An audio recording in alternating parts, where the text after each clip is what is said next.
আসসালামু আলাইকুম। আমি এখন রান্না করব আজকে এই তো ছাঁচি লাউ, আর আমি সাদা লাউ বলি। এই তো সাদা লাউ রান্না করব, মানে ছাঁচি লাউ রান্না করব, গ্রাম বাংলার ভাষায় ছাঁচি লাউ রান্না করব। এই তো কাঁচামরিচ, পেঁয়াজ এবং এই তো কাঁচামরিচ ফ্রিজে রেখেছিলাম, সে কাঁচামরিচ এবং পেঁয়াজ দিয়ে দিয়েছি।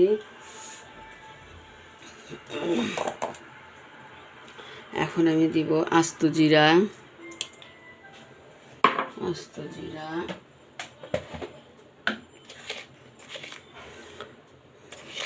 পরিমাণ মতো লবণ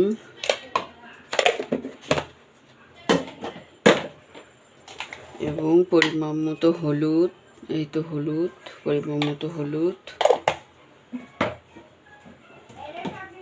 আমি হাত দিয়ে মেখে দিব। আজকে আমি পাঙ্গাস মাছ দিয়ে রান্না করব।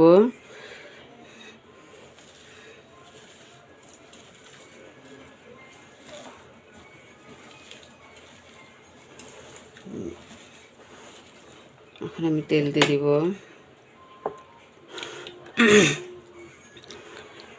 ওপরে একটু আমি মসুরের ডাল ছিটিয়ে দিব। যখন দেখব যে একটু আধা সিদ্ধ হয়েছে লাউটা, তখনই আমি মসুরের ডালটা দিব। শুরু থেকে দিলে পরে মসুরের ডালগুলো একদম আউলে যাবে না, সিদ্ধ হবে ঠিকই, কিন্তু গোটা গোটা থাকবে, খুবই ভালো লাগে খেতে। আমি একটু মসুরের ডাল উপরে ছিটিয়ে দিব।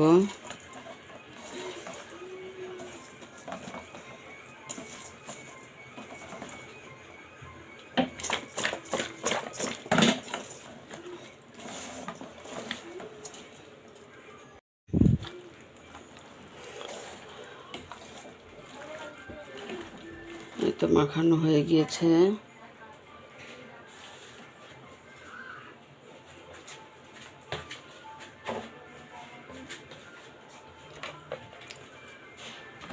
এখন আমি একটু পাঙ্গাস মাছটা দিয়ে দিব।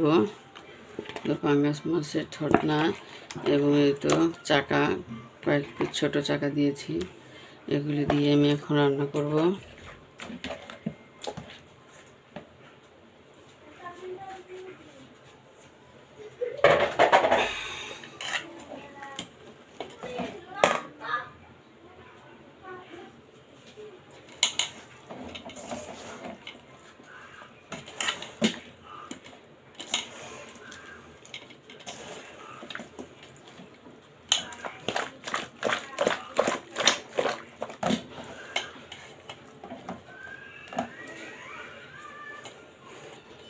একটু ধনিয়া পাতাও দিব আমি, একটু তরকারিটা একটু বলক উঠলেই ধনিয়া পাতা দিব এবং মসুরের ডাল দিব একটু ওপরে ছিটিয়ে, সামান্য এক মুঠ।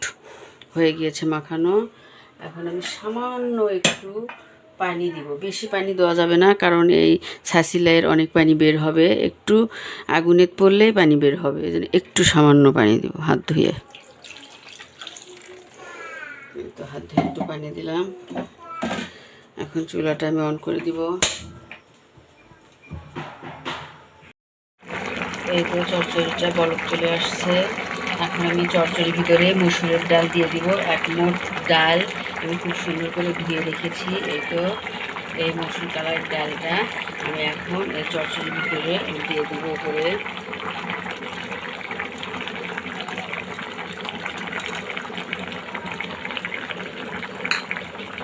এইটা দিয়ে দিলাম। এই চচ্চড়িটা খেতে যা লাগে আমি বলে বোঝাতে পারবো না, অসাধারণ মজা লাগে, খুবই টেস্টফুল লাগে।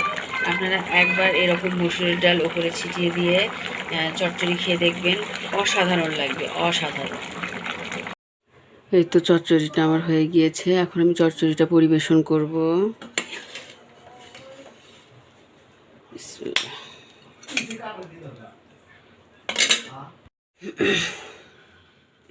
এই তো আমার সাদা লাইট চচ্চড়িটা হয়ে গেছে, দেখুন কত সুন্দর হয়েছে। কালারটা দেখুন, কাঁচামরিচ দিয়ে রান্না করেছি, তাও কালারটা দেখুন অসাধারণ হয়েছে, খেতেও হয়েছে অসাধারণ।